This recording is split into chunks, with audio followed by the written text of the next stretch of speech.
Yo espero, yo sí, ahora veo que se está escuchando bien. Tuvimos que volver a empezar porque algo le pasó a este video de nuevo. Esto, como estamos live, pues estas cosas son así. Vamos a esperar entonces a que se conecten los que estaban en el anterior para seguir leyendo aquí. Porque ya había comenzado, estábamos comenzando a leer el 25. So, ya habíamos comenzado, literal, a leer el capítulo 25, donde decía, moraba entonces Yashrael en Chittim, y el pueblo comenzó a cometer prostitución con las hijas de Moab. Ya habíamos dicho que eso de prostitución, eso es con lo que profetiza que son con iglesias, con religiones, con naciones, porque recuerden que ya Israel es una nación que es pura, es apartada, no lleva contaminación con nada, no pertenece a ninguna religión, sino que es una nación que es sabia y entendida, lleva sabiduría y lleva entendimiento. Um, Déjame ver, porque yo creo que...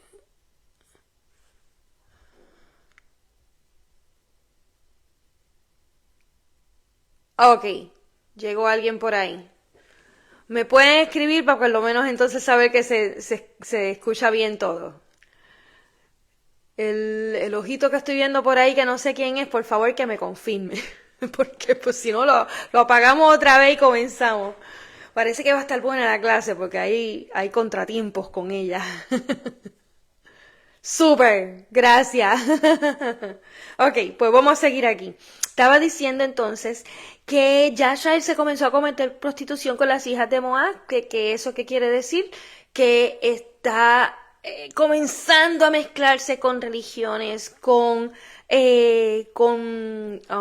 naciones, ¿verdad? Que no llevan la sabiduría del Padre, que no son obedientes a la ley del Padre.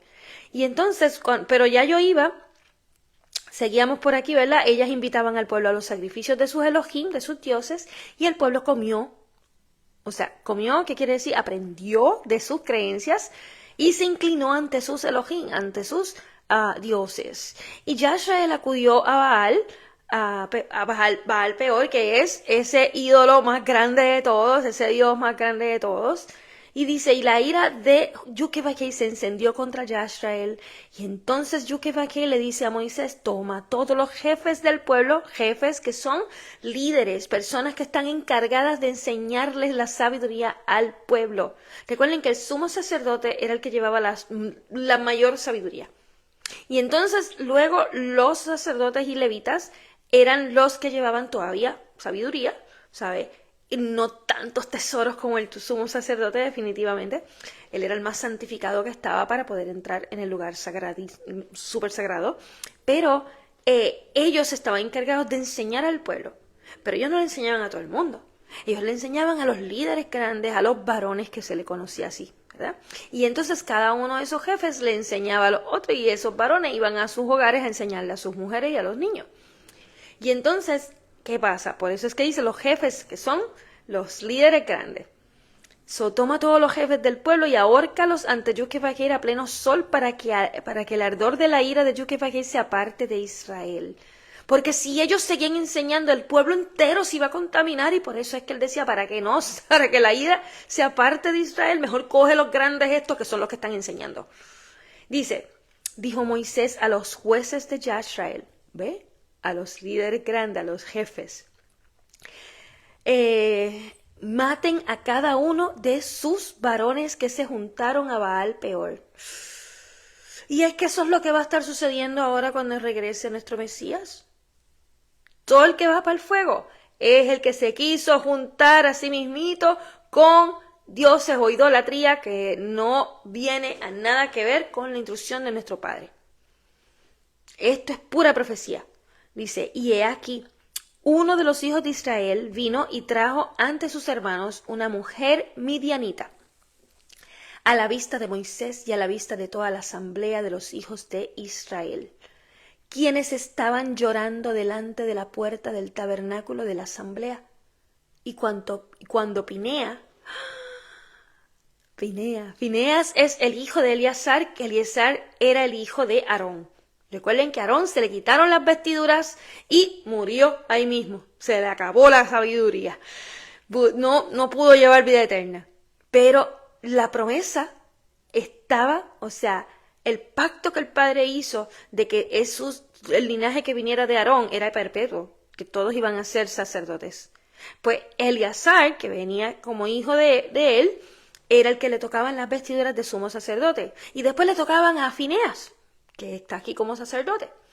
Y cuando Fineas, hijo de Eleazar, hijo del sacerdote Aarón, lo vio, se levantó de entre la asamblea, tomó una jabalina en su mano y fue tras el varón de Israel a la tienda y los traspasó a ambos, al varón de Israel y a la mujer por su vientre. ¡Wow! Así cesó la mortandad sobre los hijos de Israel. Los que murieron por la plaga fueron 24,000. Y cuando yo freno aquí para decirles esto, un sacerdote agarra la jabalina esa que dijo en su mano y fue tras el varón, el jefe, pues el varón es un líder, es alguien que enseña a otros, ¿no? Sobre ese líder, ese jefe, y a la mujer por su vientre. O sea, él le traspasó la jabalina entre los dos cuerpos, pero hacia el vientre. ¿Por qué? Para que no hubiese fruto de eso. No un niño que naciera. Fruto de la fornicación entre Israel y esa idolatría. Eso es lo que él evitó. Para que toda la plaga que se creó, porque nuestro padre envió un montón de enfermedades ahí como un herpes para todo el mundo, al momento, para que entendieran y aprendieran. Y cuando él hizo eso, frenó todo. A causa de lo que hizo Fineas, se hizo un pacto de paz para toda esa casa. Y entonces, y miren cómo está escrito en Eclesiásticos acerca de Fineas. Voy a ver. Fineas. Estoy en el 40 y... Ok, Eclesiástico. En Eclesiástico... sí, Eclesiástico 45, 23. Dice, el tercero en gloria, porque en estos capítulos de Eclesiástico se hablan de todos esos líderes grandes que tuvieron una gloria increíble. El tercero en gloria es Finea, y gloria es estar lleno de sabiduría, resplandeciendo de luz a causa de tu sabiduría. Dice, el tercero en gloria es Fineas, el hijo de Eleazar, porque tuvo celo en el temor de Yucabajeit y se levantó con gran coraje de corazón cuando la gente retrocedió e hizo la reconciliación por Israel. Ustedes están entendiendo el acto que él hizo. No solamente fue de asesinar a una pareja, literalmente fue el porqué, defendiendo la instrucción y la obediencia hacia nuestro Padre Celestial, defendiendo el celo del temor al Padre. Y dice que se levantó con gran coraje de corazón, porque en su corazón sí estaba la ley escrita. Cuando la gente retrocedió, ¿qué quiere decir eso? Que después que están aprendiendo a obedecer, retrocedieron al principio otra vez. E hizo la reconciliación por Israel. O sea, con ese acto, él permitió que ellos fuesen perdonados, que se reconciliaran con el Padre. Y dice, por lo tanto, se hizo un pacto de paz con él, para que sea el jefe del santuario y de su pueblo, y que él y su posteridad tengan la dignidad del sacerdocio para siempre. O sea, ¿están entendiendo de dónde es que venimos los escogidos? De estos linajes del sacerdocio, que tenemos un celo por defender al Padre increíble. Dice, de acuerdo con el pacto hecho con David, hijo de Isaí, de la tribu de Judá. La herencia del rey debería ser solo para su posteridad. O sea, la herencia del rey de David no fue para él, sino para el remanente de él, lo mismo que le pasó a Abraham, ¿verdad? Y dice aquí, así también la herencia de Aarón debería ser para su descendencia. O sea, lo que nuestro padre le ofreció a Aarón como herencia, que era ese sacerdocio, Aarón no lo pudo disfrutar porque cayó, ¿verdad? Por eso se murió. Y entonces le quitan sus vestiduras. Y entonces la herencia iba a ser para la descendencia. Por eso es que a Fineas también se le entrega un pacto que es para la descendencia. So, vamos a seguir aquí a ver qué pasó después. Y Yuquebaquer habló a Moisés diciendo, Finea, estoy en el 25:10 de Números. Finea, hijo de Eleazar, hijo del sacerdote Aarón, ha apartado mi ira de los hijos de Israel, al demostrar su celo por mi causa en medio de ellos, por lo cual yo no consumí en mi celo a los hijos de Israel. Por tanto, habla, he aquí, yo le doy mi pacto de paz. Él y su descendencia después de él tendrán el pacto del sacerdocio perpetuo, porque tuvo celo por su Elohim e hizo expiación por los hijos de Israel. Ahora bien, el nombre del Yisraelí que fue muerto, del israelita que fue muerto, con la mujer medianita, era Simri, hijo de Cayú, jefe de una casa principal entre los hijos de Simeón, ¿verdad? El segundo hijo de Jacob. Y el nombre de la mujer midianita que fue muerta era Cosbi, hija de Tsur, quien era cabeza sobre un pueblo y jefe de una casa principal en Midian.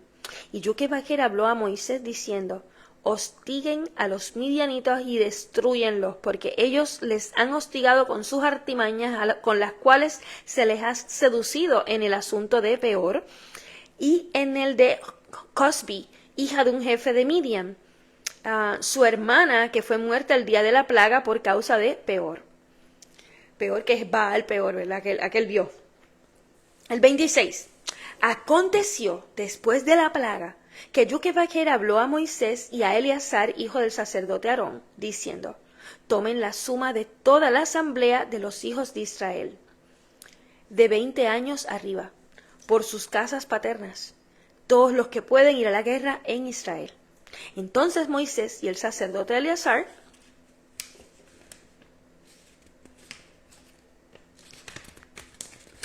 ahora tengo las páginas pegadas. Ok, ellos en las... entonces Moisés y el sacerdote Eleazar hablaron con ellos en las llanuras de Moab, al lado del Jordán, cerca de Jericó, diciendo, tomen la suma del pueblo de 20 años arriba, como Yuquebaquer ha ordenado a Moisés, y a los hijos de Yashrael, que salieron de la tierra de Mitzrayim de Egipto. Rubén, hijo mayor de Yashrael, ¿qué quiere decir esto? Rubén era el hijo mayor de Jacob, pero la tribu de Rubén, todos los que vinieron debajo de él, porque ya Rubén estaba muerto hace tiempo. La tribu de Rubén, esas familias que venían de ese linaje, eso es lo que decía, que ese era el hijo mayor de Yashrael, porque Yashrael es la nación, los 12 hijos juntos.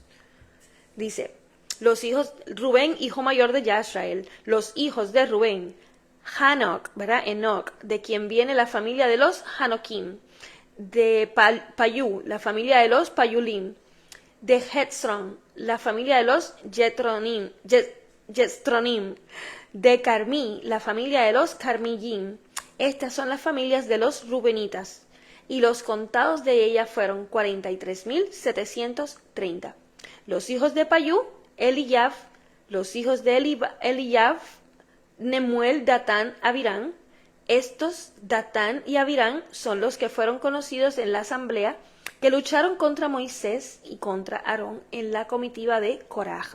Recuerden cuando Coraj se levantó diciendo, tú, ¿cómo puede ser que Dios esté hablando a través de ti nada más? Que eso es embuste, y se levantó en contra de Moisés. ¿Qué quiere decir eso? En contra de la obediencia hacia el Padre. Y cuando el Padre, ¿qué hizo? Se abrió la tierra y todos se movieron para el abismo, allá para el infierno que hay debajo de esa tierra. Todo eso es una profecía. Eso fue, lo habíamos hablado en capítulos anteriores. Todo eso son profecías de cómo será el apocalipsis. O sea, todo lo que va a suceder está escrito en estos primeros 5 libros.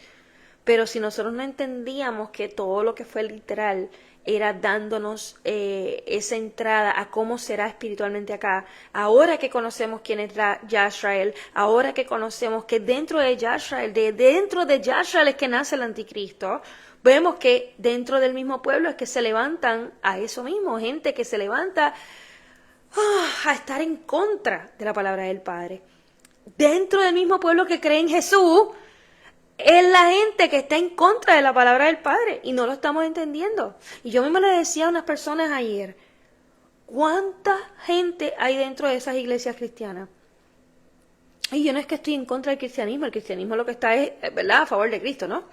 Pero si estás a favor de Cristo y no sabes ni quién es Cristo, perdóname, pero es que Cristo es el resultado de la obediencia hacia los mandamientos.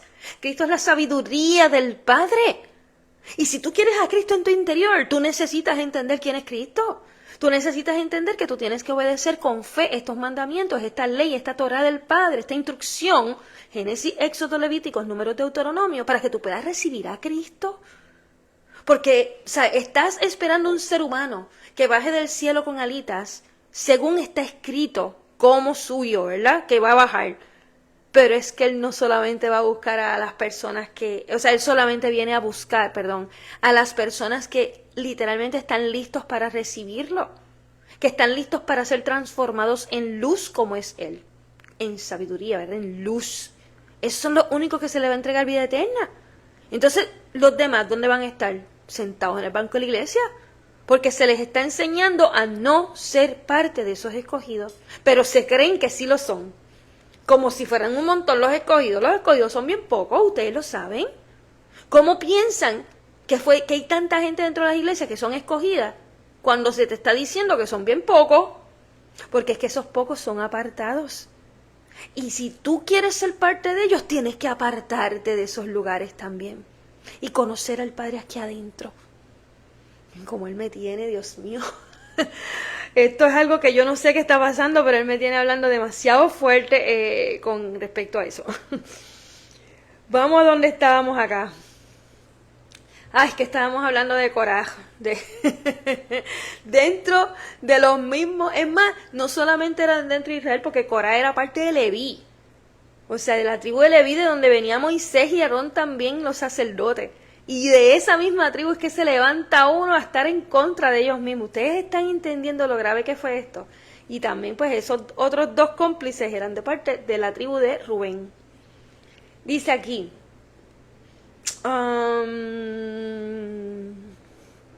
los hijos de Eliab, Nemuel, Datán y Abiram. Estos Datán y Abiram son los que fueron conocidos en la asamblea, que lucharon contra Moisés y contra Aarón en la comitiva de Coraj, cuando lucharon contra Yukei. Luchar contra Moisés, luchar contra la instrucción del Padre que está escrita en Génesis, Éxodo, Levíticos, Números, Deuteronomio, eso es luchar contra nuestro Padre.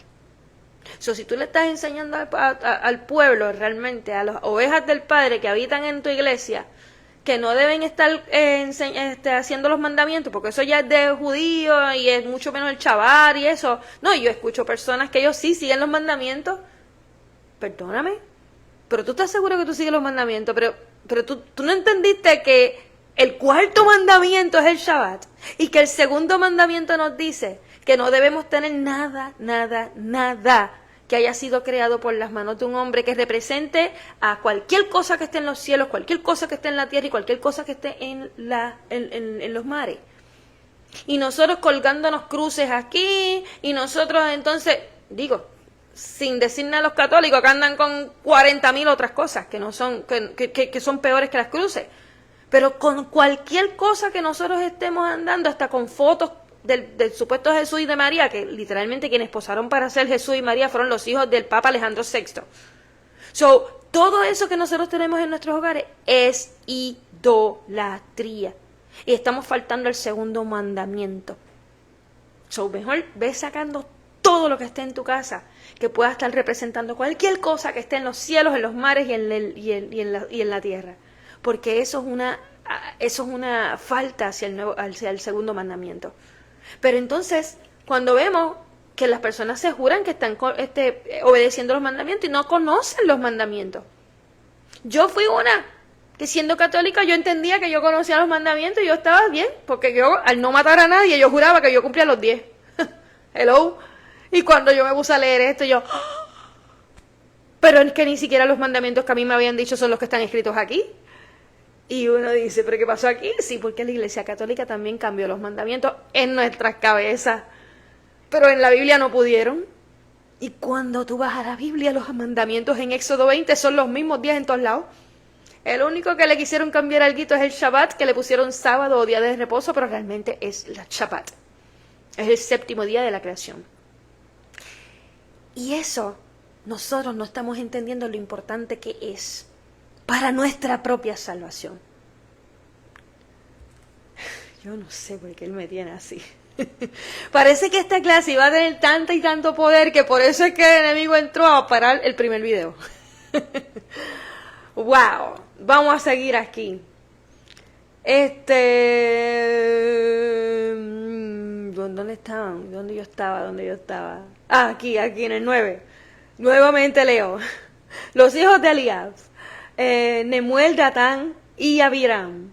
Estos Datán y Abiram son los que fueron conocidos en la asamblea que lucharon contra Moisés, contra Aarón en la comitiva de Coraj, cuando lucharon contra Yuke-Baikai. Y la tierra abrió su boca y se los tragó juntos con Coraj cuando esa comitiva murió. Así va a suceder nuevamente en el Apocalipsis. Ustedes recuerden que el Apocalipsis habla de varios tipos de muerte. Va a haber terremoto, va a haber fuego, va a haber granizo, va a haber hambruna. Los que no mueran en la hambruna van a morir en el terremoto, los que no mueran en el terremoto, que sí van a morir con el granizo. Todos iban a morir de una forma y el que sobreviviera a ese iba a morir en la otra. O sea, le iba a tocar porque le iba a tocar. Y todo eso se está mostrando en este tipo de escrituras. Las mismas 10 plagas de Egipto son las mismas 10 que vienen para acá. Pero es que esas plagas fueron literales. Pero no estamos entendiendo que cuando venga literalmente el Mesías, es que todo, la tierra completa va a temblar, el fuego va a estar cayendo, o sea, granizo que está preparado para ese día, no es el que hemos visto hasta el momento, o sea, son cosas que nosotros nunca hemos visto, no hemos experimentado. Y si nosotros no queremos pertenecer a ese tipo de tribulaciones fuertes, mejor desde ahora nos preparamos, porque eso es entregar nuestra fe al Padre. Desde ahora, sin tener que ver, ya estamos preparándonos para ese encuentro con el Mesías. Y cuando nosotros no queremos escuchar y nos da como que, yo sigo esperando, ¿sabes? Empiezan las tribulaciones y ahí ya no hay marcha atrás. Ahora tienes que atravesar todas esas tribulaciones para que te muestres merecedor. Pero si pudiste haber sido de los primeros, de esos escogidos que estuvieron literalmente siendo levantados y transformados en luz porque no necesitaron ver las tribulaciones para ponerse a prepararse, como nosotros hoy, los que estamos literalmente escuchando ese silbido de papá. Esto no es de un día para otro. Esto requiere tiempo. Y por eso es que Él nos está entregando el tiempo necesario para poderlo lograr, ¿verdad?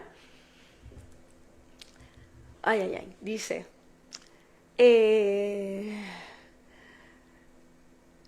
Y la tierra abrió su boca y se los tragó juntos con Coraj cuando esa comitiva murió y cuando el fuego devoró a los 250 varones que se convirtieron en una señal. La señal que nos está hablando de lo que va a ocurrir ahora.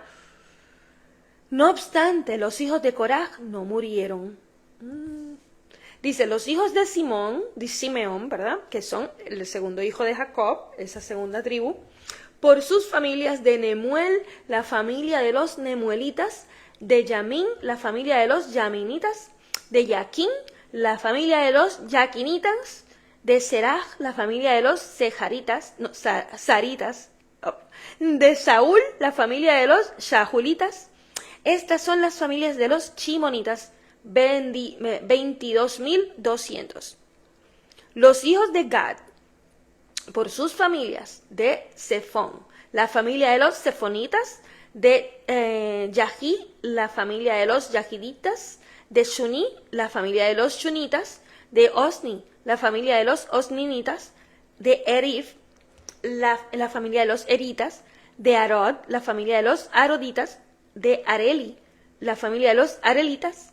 Estas son las familias de los hijos de Gad, conforme a sus contados 40.500. Los hijos de Judá, fueron Er y Onán. Y Er y Onán murieron en la tierra de Kenán. Recuerden que esos fueron los que él tuvo con la kenanita. Judá, cuarto hijo de Jacob, se casó con una kenanita, muy mal, pero profecía pura, que iba a ser Judá, la casa de Judá, esas primeras generaciones, juntarse con una granita, juntarse con malas mañas y contaminarse con malas mañas desde Babilonia cuando quedaron cautiverio allá, ¿verdad? ¿Y qué pasó? El remanente, por así imitó Judá, cuando se casa con la kenanita, los dos hijos que tuvo murieron. ¿Por qué? Porque uno de ellos, cuando se casó con su mujer, que era Tamar, pues él no quería tener hijos con ella, no quiso fruto. Pero ¿qué pasa? Nuestro padre así lo permitió para que no hubiese fruto, literalmente, de esos linajes que vinieron del junte, de la contaminación con Kenán. Y entonces, ¿qué pasa? Pues el padre, como ese muchacho era tan malo, pues el padre lo mató. Pero ahora entendemos que era que como no llevaba sabiduría, era necio, no quería obedecer, por eso es que se le quita la vida eterna. ¿Ok? Por eso es que muere. Pero entonces el segundo hijo, que fue Ornán, pues también era malo. Pero entonces decía que el fruto, o sea, el semen de él lo botaba afuera para no tener fruto con ella. ¿Y eso por qué? Porque iba a ser considerado ese fruto como de su de su hermano, no de él. Y entonces el padre estaba molestísimo con eso porque esa semilla es sagrada y no tenía por qué sacarla afuera. Y entonces también se murió. Entonces ahí Judá se queda con uno más pequeño, que fue Shelah.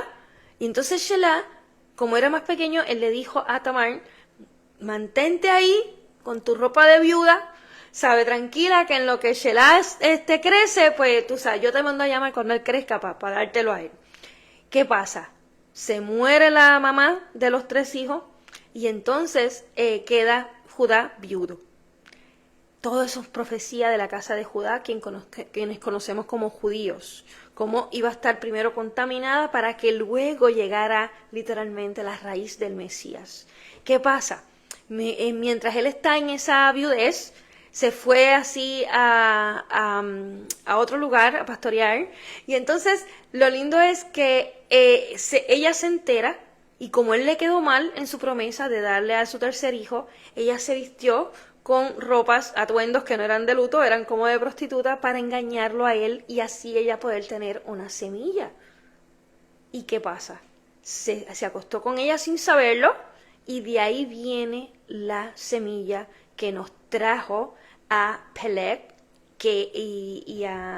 vamos a estar Pérez y Serach, que de ellos es que viene nuestro Mesías. O sea, si ella no tomaba ese acto, si no se moría la otra, que era la que contaminó el asunto, y los 2 hijos que estaban contaminados, no vendría nuestro Mesías. O sea, vamos a seguir leyendo acá, pero tuve que darle ese recapitulado para que los que no estuvieron en Génesis, porque eso pasó todo en Génesis, los que todavía no han escuchado Génesis, pues ya tienen que ir ahora a esos capítulos para que se enteren de toda esa novela de Judá. Está entre los capítulos que están empezando a hablar de José y luego de Judá y vuelve a hablar de José, y así es Génesis. Dice el 19 aquí, el números 26, 19. Los hijos de Judá fueron Er y Onán, y Er y Onán murieron en la tierra de Kenán. Y fueron los hijos de Judá por sus familias: de Shelah, que era el tercero de ellos, la familia de los Shelanitas; de Pérez, que fue los que él tuvo, son 2 gemelos, Pérez y Serach, De Pérez, la familia de los Peretzim, de Serach, la familia de los Sajerim, y los hijos de Pérez fueron de Jestron, la familia de los Jestronim, de Jamul, la familia de los Jamulim. Estas son las familias de Yahudá, conforme a sus contados 76.500. De los hijos de Isaacar, por sus familias, de Tola, la familia de los Tolalim, de Púa, la familia de los Punim, de Yashub, la familia de los Yashubim, de Shimron, la familia de los Shimronim. Estas son las familias de Isaacar conforme a sus contados 74.300. Recuerden que yo les dije que es importante conocerse los 12 nombres de las tribus de Jacob, por eso es que se mencionan en toda la Biblia. Dice, de los hijos de Zebulún, por sus familias, de Seret, la familia de los Cardim, de Elión, la familia de los Elonim, de Yahlel, la familia de los Yahleim. Estas son las familias de los Zebulonim, según sus contados 60.500. Los hijos de José, por sus familias fueron Menasé y Efraín. De los hijos de Menasé, de Marquir, la familia de los Marquirim. Y Maquir engendró a Gilad, y de Gilad la familia de los Giladim. De estos fueron los hijos de Gilad, y de Ieser, la familia de los Ieserim, de Helec, la familia de los Helkim, de Asriel, la familia de los Asrielim, de Shechem, la familia de los Chikim, y de Shemida, la familia de los Shemidayim, de Jefer, la familia de los Jefrim. De Zelofhad, hijo de Jefer, no tuvo hijos, sino hijas, y los nombres de las hijas de Zelofhad fueron Mahla, Noa, Jogla, Milca y Tirza. Estas son las familias de Menasé y sus contados 52.700. Estos son los hijos de Efraín, según sus familias. De Shetuleja, la familia de los Shutalayim, de Beker, la familia de los Bakrim, de Tahan, la familia de los Tahanim. Estos son los hijos de Shutela. De Irán, la familia de los Eranim. Estas son las familias de los hijos de Erayim, según los contados de ellos 32.500. Estos son los hijos de Joseph por sus familias. Los hijos de Benjamín por sus familias. De Belá, la familia de los Balim, de Ashbel, la familia de los Ashbelim, de Ahiram, la familia de los Ahirabim, de Shefufam, la familia de los Shufamim. Ustedes entienden que mucho yo tengo que leer estos nombres, pero es parte porque cuando la primera vez que yo leí, yo la leía por encimita súper rápido porque literalmente para mí no era de ningún interés aprenderme los nombres de ninguno. Que, by the way, todavía les digo algo, no es necesario aprenderse todos estos nombres, pero van a ver el por qué todos estos nombres están aquí. Primero porque van a haber profecías luego en cuanto a guerras entre hermanos o en cuanto a maneras de comportarse que vienen directamente de estos nombres. O sea, como dice aquí la familia de los Huchilín, pues entonces en otro libro hablaba de los Huchilín y tal cosa, y entonces nosotros entendemos, pero los Huchilín eran nada de la familia de los hijos de Dan.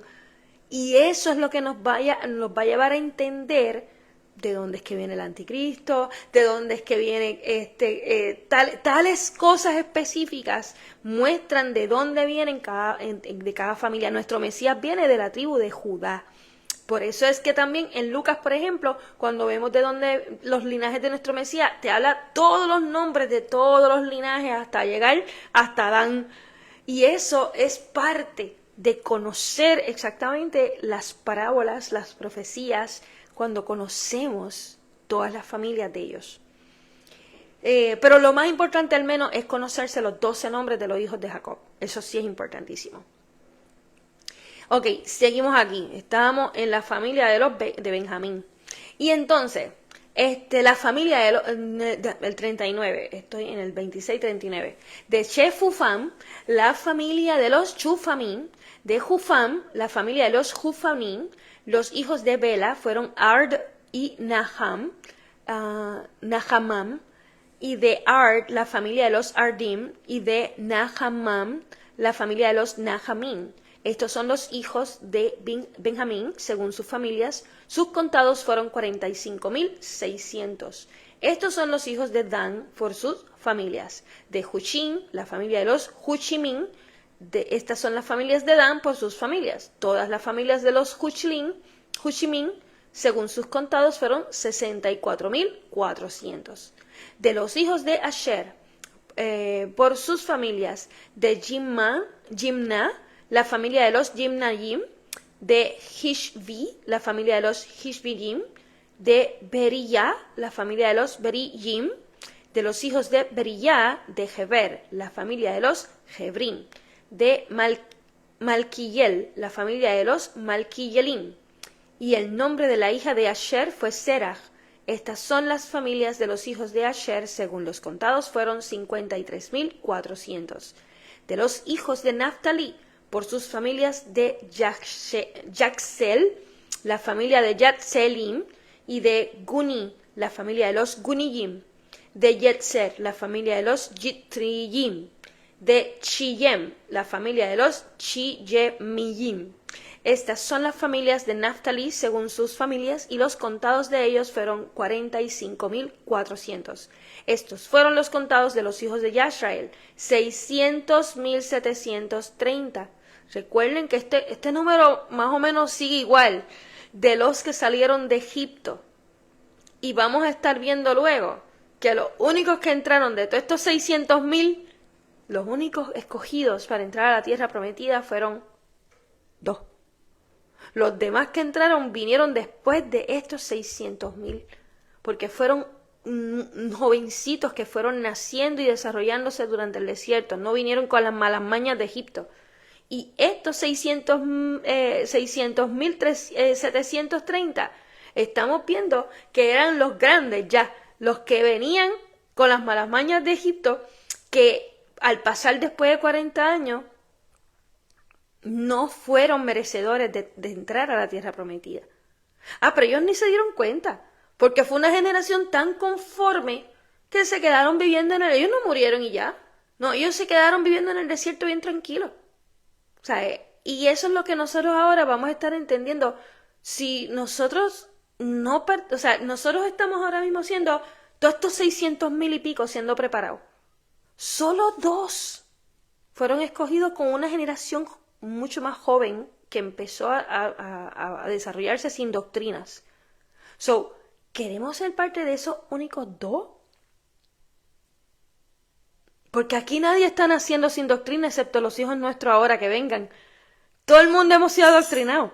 Solamente las generaciones nuestras que empiecen a nacer ahora sin doctrinas, porque las vamos a enseñar a nacer sin doctrinas, son las únicas que representan a toda esa juventud que pasó a la tierra prometida junto a estos 2, Josué y Caleb, que fueron los únicos entre esos 600.000 que fueron escogidos porque llevaban esa sabiduría en su interior, porque llevaban esta Torá escrita en su corazón, porque llevaban esa fe completa en nuestro Padre Celestial mientras obedecían. Y tú me dices que todas estas iglesias de hoy día van para allá, para la tierra prometida. Yo no le creo. Porque de 600.000 solo 2. Pues yo entiendo que nosotros debemos estar en preparación ahora mismo como Josué y Caleb para que de todos estos nosotros seamos escogidos para así atravesar la tierra prometida. Vamos a seguir aquí, en Números 26:52. Y habló Yukevaqueir a Moisés, diciendo: a estos se les repartirá la tierra por herencia, según la cuenta de sus nombres. A los más numerosos darás más herencia, y a los menos numerosos darás menos herencia. A cada uno se le dará su herencia conforme a sus contados. No obstante, la tierra se repartirá por sorteo, y según los nombres de las tribus de sus padres heredarán. Según la suerte se repartirá la herencia entre los muchos y los pocos. Estos son los contados, así va a ser nuestra. Nosotros no sabemos qué tribu estamos nosotros entrando, ¿Verdad que sí? Dice que en el Apocalipsis 7 dice que los 144,000 escogidos eran 12,000 de cada una de estas tribus. Nos dice de cuáles vamos a ser. Nos dice, tú vas a ser de tal, tú vas a ser de tal. Y aquí dice que es por sorteo esa herencia. Pues así será con nosotros también, ¿verdad? Después que seamos parte de las tribus, vamos a tener una puerta de esa nueva Jerusalén para entrar. Dice, estos son los contados de los levitas según sus familias. De Gersón, la familia de los Gershonim. De Kohat, la familia de los Kohatim. De Merari, la familia de los Meraritas. Estas son las familias de los levitas, la familia de los Libinim, la familia de los Jebronim y la familia de los Mahlim, la familia de los Mushim, la familia de los Kohijim, y Kohat engendró a Amram. El nombre de la mujer de Amram fue Joquebed, hija de Leví, que le había nacido a Leví en Misraim, en Egipto. Ella tuvo de Amram a Aarón, Moisés y Miriam, su hermana. Aquí están los nombres del papá de Moisés. Estuvo desde Éxodo, por lo menos al final de Génesis o al principio de Éxodo también se mencionan. Y dice, ella tuvo de Amram a Aarón, Moisés y Miriam, su hermana. A Aarón le nacieron Nadab y Abiú, Eleazar e Itamar. Pero Nadab y Abiú murieron cuando ofrecieron fuego extraño ante Joquebed. Y los contados de ellos fueron 23,000, todos varones de un mes arriba, porque no fueron contados entre los hijos de Israel, por cuanto no les había de ser dada herencia entre los hijos de Israel. Recuerden que los levitas no iban a llevar herencia física, porque la herencia de los levitas era nuestro propio Padre Celestial en su interior. Estos son los contados por Moisés y Eleazar. Los levitas fueron los escogidos en este tiempo. ¿Por qué? Porque ellos eran los que no se contaminaron. Y entonces, por ende, fueron escogidos para poder portar el Espíritu del Padre, ¿verdad? El Espíritu de sabiduría en su interior, para que a través de eso enseñaran al pueblo a obedecer. Y entonces, nosotros como escogidos también debemos ser como esos levitas. Unas personas completamente apartadas del mundo, santificándonos por medio de la palabra del Padre para sacar todo pecado afuera, para que ese espíritu de sabiduría pueda habitar entre nosotros y así podamos enseñar al pueblo. Eso es un verdadero levita, un verdadero escogido, un verdadero sacerdote. Ellos todos llevaban una coronita que decía apartado para Elohim. Imagínense. Y así vamos a estar los escogidos también con esa corona puesta. Dice el 26-63. Estos son los contados por Moisés y Eleazar, el sacerdote, quienes contaron a los hijos de Yasrael en las llanuras de Moab junto al Jordán frente a Jericó. Pero entre estos no había ninguno de los contados por Moisés y el sacerdote Aarón cuando contaron a los hijos de Israel en el desierto de Sinaí, porque Joquebed había dicho de ellos, ciertamente morirán en el desierto. Y no quedó ninguno de ellos, excepto Caleb, el hijo de Jefunén, y Yahusha, o Josué, hijo de Nun. O sea que estos, pues ahora soy yo la que aprendí algo, porque estos 600,730 y los levitas que se contaron aquí, ya eran los jovencitos que estaban con Josué y Caleb, porque los 600,000 aquellos ya habían muerto. Ustedes están viendo. ¿Qué quiere decir morir? Ya en estos libros fue literal, pero quiere decir que todas esas personas que salieron de Egipto, aún habiendo salido de Egipto, siguieron con sus doctrinas y no pudieron recibir la vida eterna. Por eso es que mueren, porque aunque sigan vivitos coleando y caminando, no llevan sabiduría y entendimiento, pues se considera un muerto aunque esté vivo. Dice el 27. Entonces vinieron las hijas de Zelofhad, hijo de Jefer, hijo de Gilad, hijo de Maquir, hijo de Menasés, de las familias de Menasé, hijo de Joseph.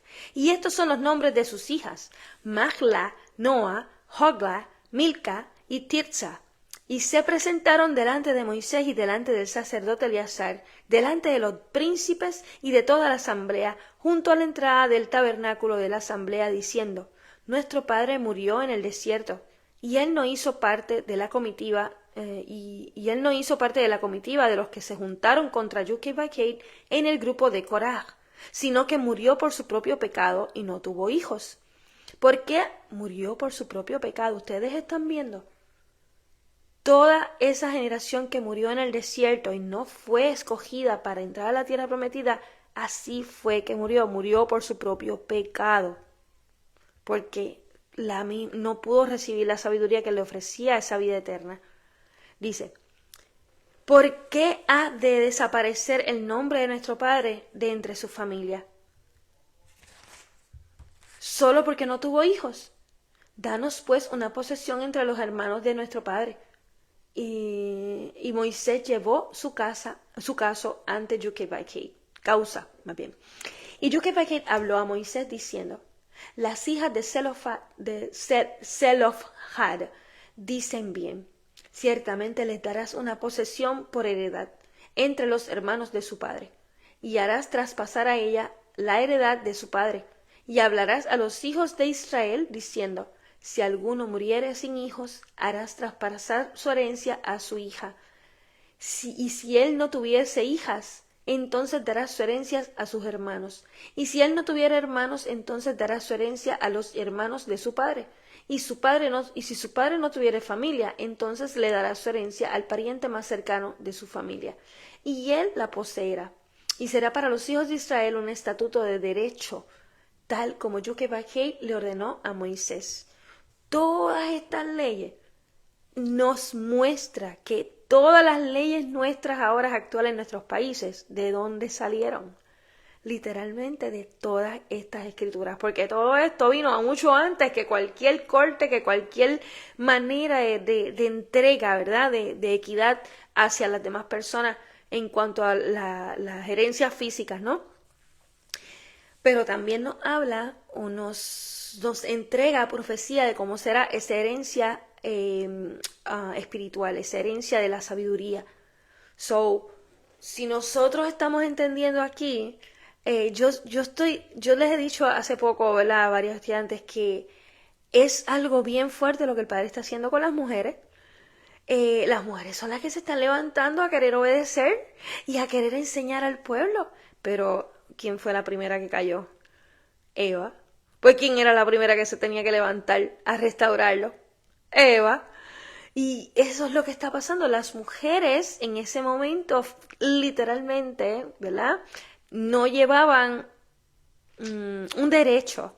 Y el Padre comienza a entregar, ¿verdad?, esa parte a través de que ellas se levantaron. Oye, él murió por su propio pecado, pero no fue de los que se puso en contra de Yuki-Bakate, en contra de esta Torá, de los mandamientos. Y entonces, y ahí nuestro Padre dice: ellas hablaron bien, hay que incluirlas aquí. Y nosotros ahora, esas mujeres representan a esas hijas de Israel, literal, porque están los hijos que se están formando, que son mujeres u hombres, no importa, pero aquí hay unas específicas que son esas valientes líderes que están levantándose también a tomar esa herencia, aunque no les corresponda todavía. Pero ellas dijeron: no, si nosotras queremos ser parte de todos estos que se les entrega. Y eso es lo que nosotras tenemos que entender, hablando en el caso de las mujeres específicas, cómo nosotras estamos siendo escogidas en este momento para levantarnos antes que muchos otros para enseñar. ¿Okay? Esta herencia representa la herencia del Padre, que es la sabiduría. Dice el 27:12.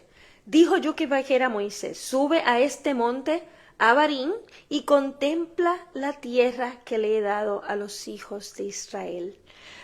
Lo mismo le pasó a Abraham, ¿verdad? A Abraham se le enseñaron toda la tierra prometida completa para su herencia, pero él no podía agarrarla, aunque todo el mundo sabía que esa herencia era para Abraham, porque él sabía que eso, como leímos ahorita en Eclesiástico, era para una generación postrera. ¿Eso qué quiere decir? era para nosotros. Entonces a Moisés se le está presentando esa tierra prometida, que estos libros nos hacen pensar que era esa tierra literal que hoy viven ellos allí en Israel, pero es que esta tierra que Moisés vio definitivamente fue esa Nueva Jerusalén. Por eso él no pudo entrar, porque él perdió el derecho cuando le mandaron a hablarle a la roca, y lo que hizo fue herirla con la vara 2 veces, la roca representando a nuestra Torá, nuestro Mesías, para que entregara su agua, esa agua que fluye así de ríos de agua viva, como dice él. Eso es la sabiduría pura que nace de esta palabra. Y como Moisés no quiso obedecer en ese momento, hizo lo que le dio la gana, ¿qué quiere decir? Que no mostró. Nuestro Padre le estaba entregando una manera de activar el poder. Porque no es lo mismo que nuestro Padre te dé una instrucción, o sea, como le decía a Moisés, yo te digo que levanta de la vara y el mar se va a abrir en dos, o levanta la vara o toca el agua y se va a poner en sangre, a que tú le hables a la roca y que ella te entregue su agua. Eso sí es llevar fe. Entonces Moisés como que estaba bien molesto en ese momento con el pueblo y hoy le metió ahí a la roca, y nuestro Padre Celestial por no avergonzarlo, entregó el agua. Pero ¿qué pasó? Perdió el derecho a poder entrar a esa Nueva Jerusalén, a esa tierra prometida. Y lo digo claramente porque a esa tierra solamente se entra cuando se tiene la sabiduría del Padre. Por eso es tan importante obtenerla. ¿Y por qué? Porque esa sabiduría es lo que nos permite transformarnos en luz, como le pasó a Moisés cuando recibió la Torá. Moisés tuvo 40 días siendo apartado del mundo entero para aprender y entender la Torá, para que pudiera enseñarla al pueblo. Los mismos 40 días que estuvo nuestro Mesías en el desierto, enfrentando de todo, para también lo mismo, llenarse de todo este entendimiento, de sabiduría, para poder enseñar al pueblo. Y entonces también, si no me equivoco, fue Abraham, estuvo 40 días en un proceso. Cada uno de estos líderes, más o menos, es el tiempo que siempre se requiere. ¿Qué representan esos 40 días? 400 años estuvieron ellos en el Egipto desde que José muere. José representaba la sabiduría que se estuvo entregando. Mientras José estuvo vivo en Egipto, todo el mundo vivía en paz y armonía. Cuando José muere, llega este faraón que no conocía a José, claro, porque no conocía sabiduría. Eso es lo que quiere decir, porque José era el que le aportaba. Y entonces empezaron 400 años, ¿por qué? Porque son 4 generaciones las que llevan la iniquidad desde que se empieza a desobedecer. Y cuando esa cuarta generación se levanta a decir hasta aquí te llegó el guiso, y empezamos a obedecer, empiezan 1000 generaciones a ser bendecidas. Por eso es un milenio con el Mesías. Y entonces por eso es que dice 40 días, porque hay que sacar toda esa iniquidad de 4 generaciones. 40 días representan a 40 años o 400 años, 4 milenios. Toda la Biblia hay que entenderla claramente, o sea, leerla completa para nosotros entender a qué se refiere cuando se habla de días o semanas o años. Hay momentos en el libro de Enoc que la semana se representa un milenio. Hay momentos como en Génesis que cada día de la creación es un milenio. Por eso hay que entender un poquito. Cuando conocemos completa la Biblia, pues ya podemos ir entendiendo exactamente a qué quería decirse. ¿Dónde yo estaba? Vamos a ver. Estás en el 26:12. Dijo Joquebed a Moisés: sube a este monte Abarim y contempla la tierra que le he dado a los hijos de Israel. Y cuando la hayas visto, también serás reunido a tu pueblo, como fue reunido Aarón, tu hermano. Porque se rebelaron contra mi mandato en el desierto de Sin, en la contienda de la asamblea, y no me santificaste en las aguas delante de los ojos de ellos. Estas son las aguas de Meribá, en Kadesh, en el desierto de Sin. ¿Qué quiere decir que no me santificaste en las aguas ante los ojos de ellos? Que yo te estoy enseñando cómo enseñarle a ellos. Y el hablarle a la roca era hablarle al Mesías. Es hoy nosotros así mismo como el Mesías nos decía, si ustedes quieren algo, pídanlo. Y pídanlo en mi nombre. Y yo voy a ir al Padre y el Padre se los va a dar. Y esas aguas que iba a sacar esta Torá, esa roca, era la sabiduría que el Mesías nos brinda. Ese espíritu de sabiduría es lo que nos brinda eso, ¿no? Y Moisés, en vez de actuar sabiamente, lo que hizo fue el ridículo, fue ridiculizar a nuestro Padre allí. No lo santificó. Santificar a nuestro Padre es obedecerlo, glorificarlo, enseñar la sabiduría del Padre, glorificar al Padre. Y esa es la parte que nuestro Padre le molestó. Dijo, te la voy a enseñar porque has sido un siervo el cual he amado, me ha sido fiel en todo, excepto en esa parte. No le enseñó al pueblo a tener el poder de que con su palabra y la Torá pudieran activarlo. Nosotros ahora estamos aprendiendo eso. ¿Y qué pasa? Que fue una generación, Moisés representa una generación que se quedó corta. Se quedó corta porque no llevó la fe. No llevó la fe que lo llevara a hablarle a esa Torá, a hablarle a nuestro Mesías de esa forma. Dice, y Moisés habló a él Yud-Kei-Vay-Kei diciendo, permita Yud-Kei-Vay-Kei, el Elohai, el Dios de los Ruachot, de los espíritus de toda carne. ¿Por qué?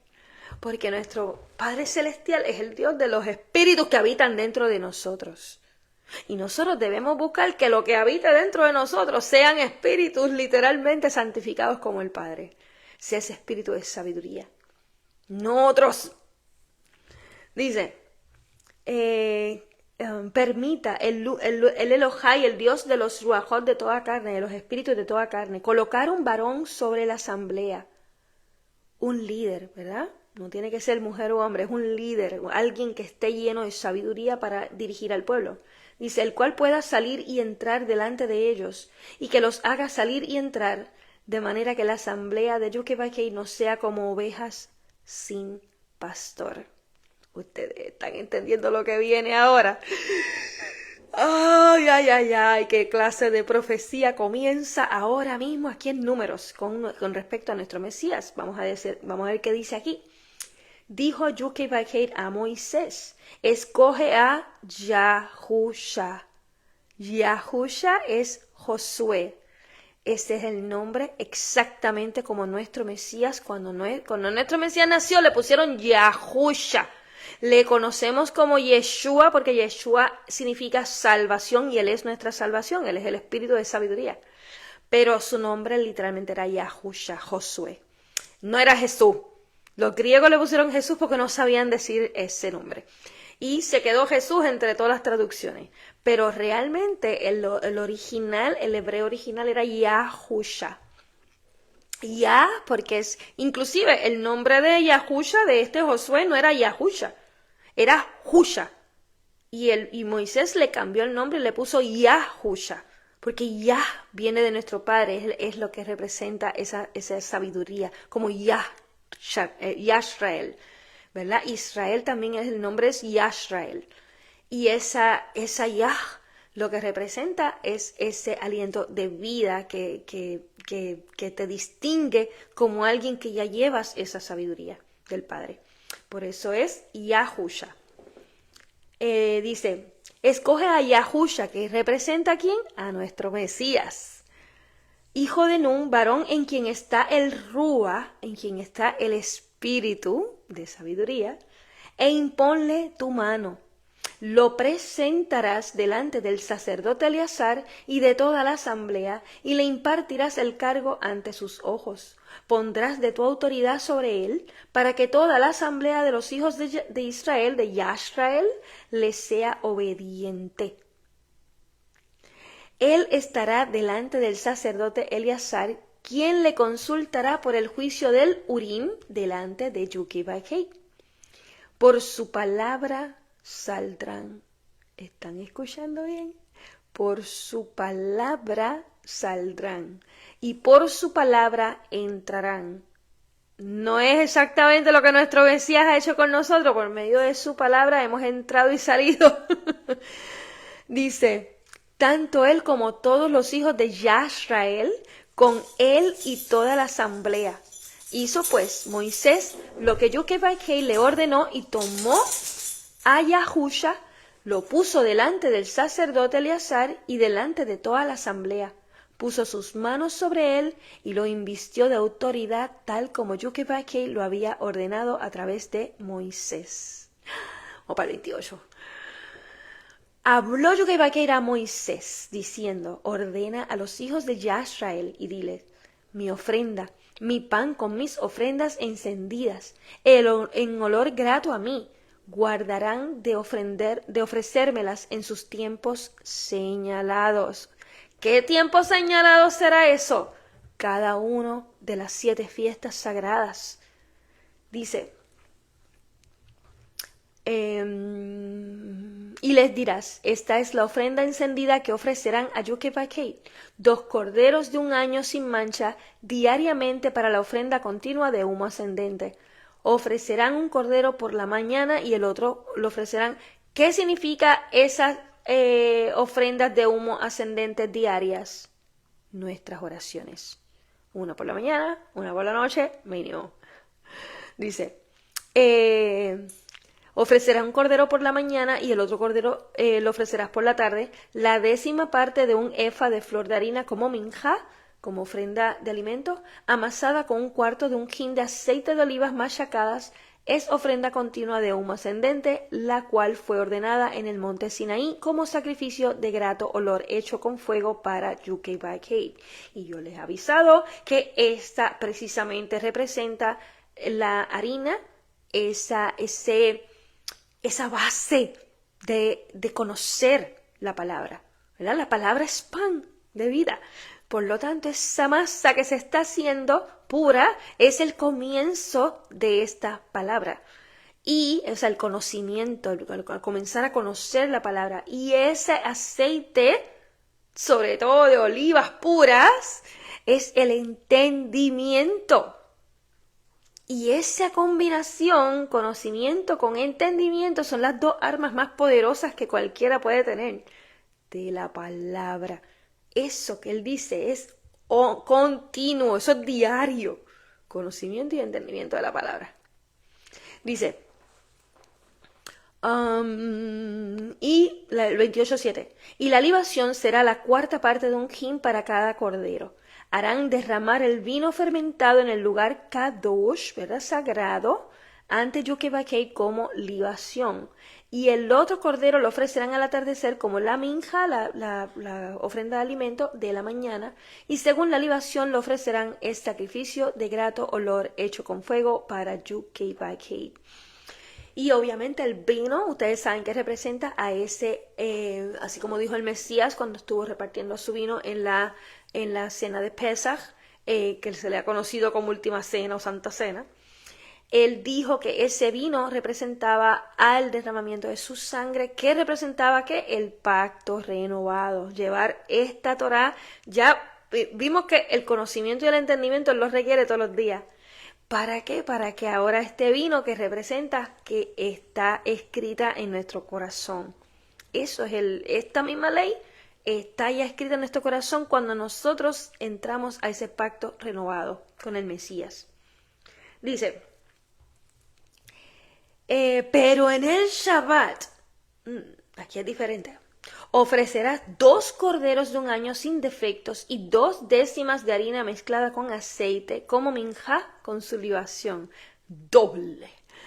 Doble conocimiento, doble entendimiento y doblemente ese corazón lleno de esta Torah escrita en nuestro corazón. Eso es el Shabbat.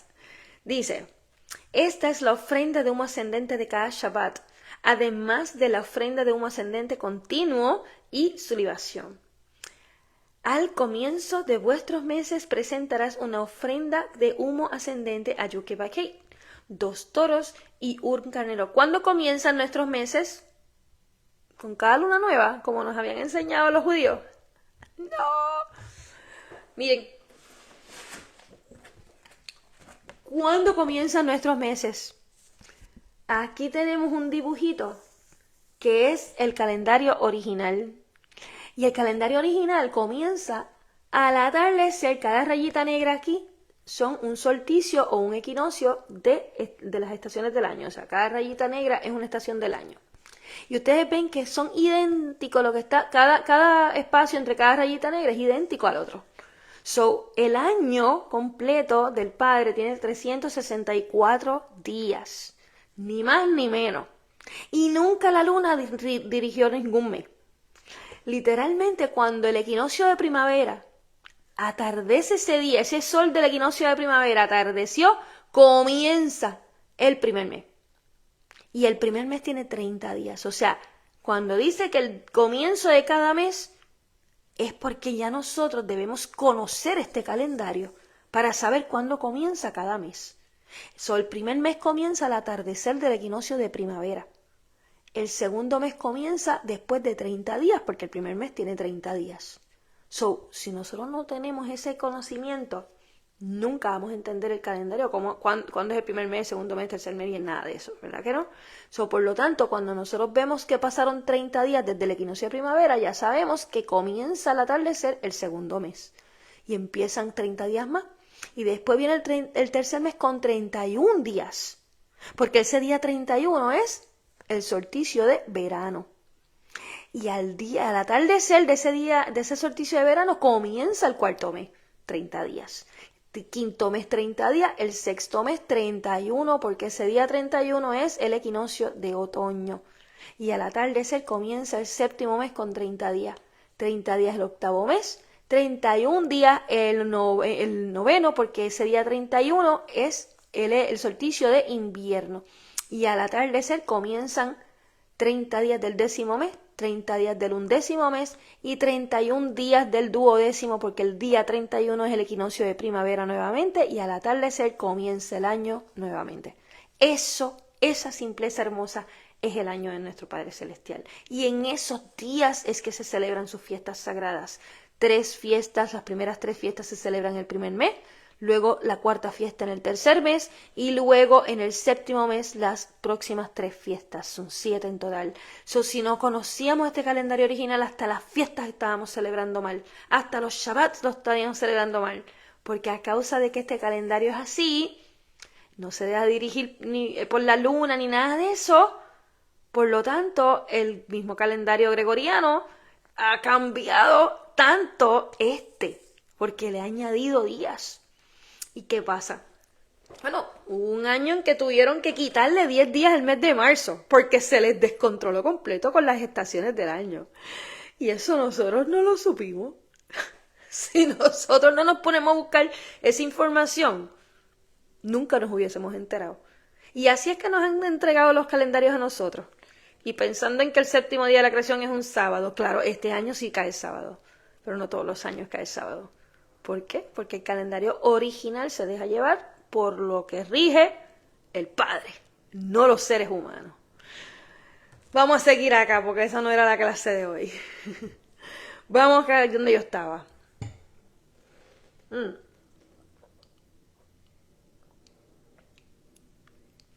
Estaba en el 28:11.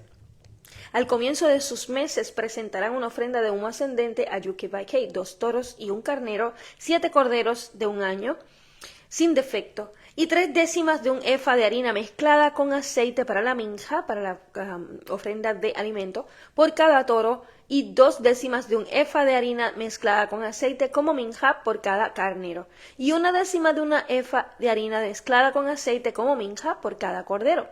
Es una ofrenda de humo ascendente como sacrificio de olor grato hecho con fuego para Yukibakei. Sus libaciones serán medio hin de vino por cada toro, la tercera parte de un hin por un carnero y la cuarta parte de un hin por un cordero. Esta es la ofrenda mensual de humo ascendente por todos los meses del año. ¿Cuántos meses eran? 12. No como muchos judíos piensan que por estar con las lunas, contando las lunas, a veces hay 13 meses en un año. Ok, sigo. Se ofrecerá un cabrito de las cabras a Yukibakei como ofrenda por el pecado, además de la ofrenda continua de humo ascendente con su libación. A los 14 días del mes primero, A los 14 días del mes primero. ¿Dónde estoy? Estoy al revés. Aquí. 14 días contando desde el atardecer del equinoccio de primavera. Contamos 1, 2, 3, 4 hasta el 14. Y ahí será el Pesaj de UKBK. La cena que nuestro Mesías estaba teniendo con sus apóstoles el día en que él muere. O sea, para eso hay mucha otra enseñanza que yo les entregué, varias de ellas, en el playlist de las fechas sagradas. Ahí van a encontrar las enseñanzas del calendario original, las enseñanzas de las fiestas sagradas, ahí están todas.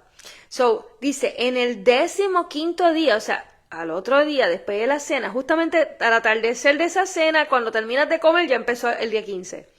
Dice, será la solemnidad, que son por 7 días se comerá matzah, panes sin levadura. Miren, está el recuento nuevamente. Él le ha dicho esta fiesta sagrada, yo no sé cuántas veces, desde que comenzamos a leer Génesis, hemos visto que se han celebrado esta fiesta un montón de veces ya. En el cielo se celebraban. Y dice, y se van a seguir celebrando en la Nueva Jerusalén. O sea, es como que nosotros tan cerraditos de mente que no nos habían enseñado esto tan importante. Dice, en el 15º día de este mes será la solemnidad, por 7 días se comerá matzah, ¿verdad? Panes sin levaduras. En el primer día habrá convocación kadosh, o sea, convocación, o sea, reunión, congregación santa. Ay, yo tengo que frenar para decir eso. Porque es que a mí, ya yo voy a presentar una enseñanza próximamente acerca de lo que significa congregación. Porque miren que a mí ya yo estoy hasta aquí de líderes religiosos, pastores y esta gente de iglesia grande que me dice, porque me ven enseñando a otros y le digo, mira, y hay otras personas que ya se están comenzando a acercar para leer la Biblia. Eso es un logro gigantesco, que a través de mí otra persona quiera comenzar a leer la Biblia. ¿Quién nos enseña a leer la Biblia? Y entonces las personas me miran, "Oh, de verdad que tú estás excelente, te felicito. Lo único que estás haciendo mal es que no te estás congregando". Y yo, pero ¿para qué? Perdóname. Pero es que tú piensas que la congregación es estar debajo de 4 paredes, hechas por el hombre. Cuando nuestro Padre Celestial dice aquí claramente que la congregación, no importa dónde te encuentres, es llevar un solo espíritu con el Padre, y que todos quienes lleven ese mismo espíritu con el Padre están todos congregados, no importa dónde tú vivas. Y eso es la verdadera congregación. Ya quisiera yo que tuviera gente a mi alrededor con el mismo espíritu que el Padre y que yo, para que así mismito nos reuniéramos aquí. Pero ¿para qué yo quiero congregarme en un lugar de 4 paredes con gente que lleva miles de espíritus que no pertenecen al Padre? Eso no es una congregación. Es como dice aquí, esto es una convocación sagrada, una congregación de personas que llevan un mismo espíritu con el Padre, celebrando una fiesta sagrada. Eso es una verdadera congregación. Ay, Dios mío. Dice, ningún tipo de trabajo de siervo harán, sino, eso es un Shabbat, literal, sino que presentarás un sacrificio hecho con fuego como ofrenda de humo ascendente ante Yahweh. 2 toros, un carnero y 7 corderos sin defecto de 1 año. Y su minja, su ofrenda de alimento, será de harina mezclada con aceite, 3/10 partes de 1 efa por cada toro, 2 y 2/10 partes por cada carnero. Por cada uno de los 7 corderos ofrecerás 1/10 parte de 1 efa, y un macho cabrío para la ofrenda por el pecado, para hacer expiación por ustedes. Ofrecerán estos, además de la ofrenda de humo ascendente de la mañana, la cual es ofrenda continua de humo ascendente. De esta manera presentarás diariamente cada uno de los 7 días la carne del sacrificio hecho con fuego, de olor grato a Yahweh. Además, se presentará la ofrenda de humo ascendente continuo y su libación, y el 7º día tendrán convocación Kadosh, tendrán asamblea sagrada, tendrán congregación con el Padre Celestial sagrada. Ningún trabajo de siervo harán, ¿verdad? Shabbat. Además, el día de Bikor. ¿Qué quiere decir el día de Bikor? El día del, este es específicamente el que se ofrecen los primeros frutos, que es al otro día de ese Shabbat. Recuerden, la primera fiesta es Pesach, que es el día 14 de ese primer mes. La segunda fiesta es justamente cuando termina, ahí mismito esa cena, comienza el día 15, porque la cena es al atardecer ya del día 14, ya terminando el día 14, y cuando termina ese día 14, comienza el día 15 al anochecer, comienza esa semana de panes sin levaduras. Y ese primer día se celebra como Shabbat, ¿verdad? No se trabaja. Entonces, en esa semana de panes sin levaduras, déjame ver si lo tengo. Ok. Este es del año pasado, pero lo puedo más o menos enseñar. Este es el día 14, ¿verdad? Comenzó el equinoccio de primavera hasta aquí, y al atardecer comenzó el día 1, día 2, día 3, día 4, y que estamos en Shabbat, porque en el día 3 al atardecer comenzó el Shabbat. Y entonces, y aquí seguimos, día 5, 6, 7, 8, 9, 10, 11, 12, 13, 14, el día 14, al atardecer comienza el día 14, ¿verdad? Y aquí se celebra la cena y comienza el día 15, que es la semana de panes sin levadura, que este primer día es Kadosh, es sagrado, es Shabbat. Y aquí 16, 17, este Shabbat, que fue el que acaba de mencionar aquí, cuando atardece comienza la fiesta de primeros frutos. ¿Por qué eso está así? Porque el día 14, ¿verdad? Fue el día en que nuestro Mesías muere en esa primera fiesta. El día 15 fue cuando lo sepultan y empiezas a contar 3 días y 3 noches y llegaste después del Shabbat cuando Él resucita en esa tercera fiesta. Y cuando vamos para después, dice aquí, además el día de Bicor, de la fiesta de primeros frutos, cuando trajeres la minjá renovada, la ofrenda de alimentos renovada ante Yom Kippur en su Shavuot, tendrán una convocación Kadosh. O sea, ¿qué quiere decir esto?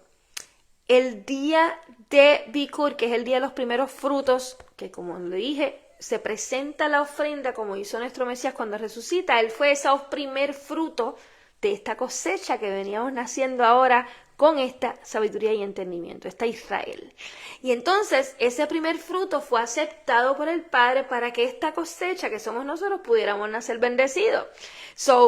Ese primer fruto se entrega aquí para que entonces luego en Shavuot, que es en el tercer mes, la cosecha quede bendecida. Por eso es que dice, cuando además el día de Bikur, el día de primeros frutos, cuando trajeres la ofrenda renovada ante Yom Kippur en su Shavuot, que es en el tercer mes, acá, 50 días después de este día, justamente cuando se renuevan todos los pactos y que el Espíritu Santo, el Espíritu de sabiduría, bajó y se impregnó entre ellos, los quienes estaban celebrando Shavuot. Y entonces, ¿ves qué estamos viendo aquí? Primer mes, 3 fiestas, tercer mes, la cuarta fiesta, Shavuot. Dice, tendrán una convocación sagrada. Dice, no harán ningún trabajo servil, es un Shabbat, más ofrecerán una ofrenda de humo ascendente de olor grato a Yom Kippur, 2 toros, un carnero, 7 corderos de un año y su minja, su ofrenda de alimento, de harina mezclada con aceite, 3/10 partes de un efa por cada toro, 2/10 partes por cada carnero y 1/10 parte por cada uno de los 7 corderos, y un macho cabrío para hacer expiación por ustedes. Los ofrecerán, les serán sin defecto, además de la ofrenda continua de humo ascendente y de su minja y sus libaciones. El 29, no lo voy a leer obviamente ahora, pero si ven, comienza en el séptimo mes, el primer día del mes, ¿verdad? Empieza con la quinta fiesta. Él está en Levítico 23, él estuvo repartiendo las 7 fiestas corridas, aunque desde Éxodo ya él había repartido las primeras 3. Y entonces, pero aquí él está nuevamente como que dando una recapitulación de todo eso. Pero vamos a frenar porque yo sé que en este video hay bastante rato y en el que tuve que cortar, que fue parte 1. Si están viendo este es porque asumo que ya vieron la parte 1 que se cortó. Vamos a ver, estoy viendo por aquí Maritza Ciordia, que bendiciones para ti. Eliot Robles, bendiciones para ti. Y Darlene Cole, preciosa, bendiciones, Darlene. Yo no sé si tú escuchaste el principio del video anterior, el que se cortó, la parte 1 de esta, pero yo tengo una alabanza, pero magistral, que el Padre entregó, y necesito que tú me toques esa guitarra conmigo para poderla cantar con guitarra. Es que, Darlene, muchas de las alabanzas que yo pongo aquí en las enseñanzas, es ella quien está cantándolas con su guitarra. Y algunas de las alabanzas el Padre me ha ido entregando la letra, pero ella es quien me pone esa guitarra hermosa de fondo así con su voz. Así que yo sé que yo vi por ahí en el otro video a Olga Esther, bendiciones preciosas para ti. Vi a Lilian Karen, bendiciones también para ti. Y yo no me acuerdo a quién más. Creo que a Javi García también lo vi por ahí. Así que vamos a empezar aquí a cantar esta nueva que el Padre entregó anoche. Está saliendo de la olla calientita. Y miren qué cosa hermosa, que parece una conversación entre su hija y él. Padre mío, Padre mío, Padre mío, estoy a su merced. Yo le entrego toda mi alma para usted, confiando con toda mi fe. Padre mío, Padre mío, Padre mío, estoy a su merced. Yo obedezco plenamente su palabra y la enseño a mis hermanos con placer. Padre mío, Padre mío, Padre mío, estoy a su merced. Con paciencia yo espero su promesa de reunirnos en la nueva Jerusalén. Padre mío, Padre mío, Padre mío, estoy a su merced. Tanto tiempo yo he esperado este momento, de mostrarle al mundo entero su poder. Padre mío, Padre mío, Padre mío, estoy a su merced. No permita que me aleje de su lado, ni tampoco que su amor pueda perder. Padre mío, Padre mío, Padre mío, estoy a su merced. Le agradezco su manera de enseñarme la importancia de entender su ley. Padre mío, Padre mío, Padre mío, estoy a su merced. Me ha enseñado a prepararme como novia que espera por el regreso de su rey. Padre mío, Padre mío, Padre mío, estoy a su merced. Yo le entrego toda mi alma para usted, confiando con toda mi fe. Así que les bendigo, les envío tanta bendición. Todo que el Padre ha ido depositando dentro de mi interior, se los envío literalmente a cada uno de esos corazones que hoy está buscando el Padre, conocerlo de esta forma, amarlo de esta forma, enseñarle a sus hijos, a otros, a nuestros hermanos, de esta misma forma. Así que nos veremos luego, ya para luego comenzar el 29. Bye.